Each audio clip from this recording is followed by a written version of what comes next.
लैला मजनू, हीर रांझा, शीरी Farhad, Romeo Juliet कौन है? हमें क्यों याद है इनकी कहानियां? सीधा सा जवाब है कि सब प्रेम परिकथाओं के पात्र हैं।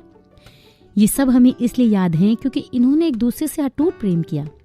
एक बार फिर से सोचिए, शायद इसलिए क्योंकि इन लोगों में इतना ज्यादा प्रेम था कि इन्हें जमाने ने एक दूसरे से अलग करने की कोशिश की तो इन्होंने जान दे दी और अमर हो गए। अगर ये लोग जान ना देते तो क्या हम इन्हें या इनकी प्रेम कहानियों को याद रखते? दरअसल वे कहानियां ही पीढ़ी दर पीढ़ी याद रहती हैं जो अलौकिक होती हैं, यानी जो लोग की प्रचलित मान्यताओं का अतिक्रमण करती हैं। ऐसी कहानियां और उनके पात्र प्रतीक बन जाते हैं। याद कीजिए कि कैसे किसी पार्क, सिनेमा घर या किसी सार्वजनिक जगह पर प्रेमी जोड़े को देखते ही हम कह देते हैं, अरे वो तो लैला मजनू है। प्रेम करने वाले युवक युवतियों के पास भी आदर्श के तौर पर यही कहानियां हैं। ये कहानियां आदर्श हैं तो क्या इनके नतीजे भी आदर्श हैं? नहीं, बिल्कुल भी नहीं। मेरे नजरिए से तो ये प्रेम कहानियां हैं ही नहीं। लेखकों ने कहानियों को अमर बनाने के लिए इनके पात्रों को मार दिया। सोचिए, लैला मजनू की शादी हो गई होती और लैला मजनू से कह रही होती कि काम से लौटते वक्त सब्जी लेते आना, या रोमियो जूलियट इस बात पर झगड़ा कर रहे होते कि उनका बच्चा फला स्कूल में पढ़ेगा, फला में नहीं।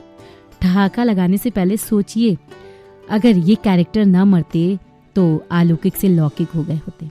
ऐसे में इनकी कहानियां कौन सुनता और कौन सुनाता?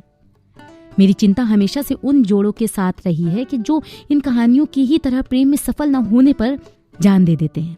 आखिर ये सोच कहाँ से पैदा होती है कि हम साथ जी नहीं सकते तो साथ मर जाते हैं? हम लाइफ में कितने भी प्रैक्टिकल हो जाएं, पर आदर्श हमारे जीवन पर अपना असर जरूर डालते हैं। हम आदर्श से विद्रोह कर सकते हैं, पर ऐसा करने के लिए भी तो आदर्श चाहिए होते हैं।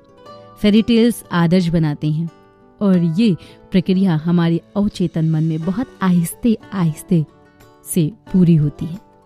किसी कहानी, मूवी या नाटक में प्रेमी प्रेमिकाओं का मरना आपको उदासी के रोमांच से भर सकता है, पर असल जिंदगी में जब ऐसी घटनाएं होती हैं तो रोमांच जाता रहता है, सिर्फ उदासी ही बचती है। उन लड़के लड़कियों के परिवारों पर क्या बीतती होगी जो प्रेम में जान दे देते।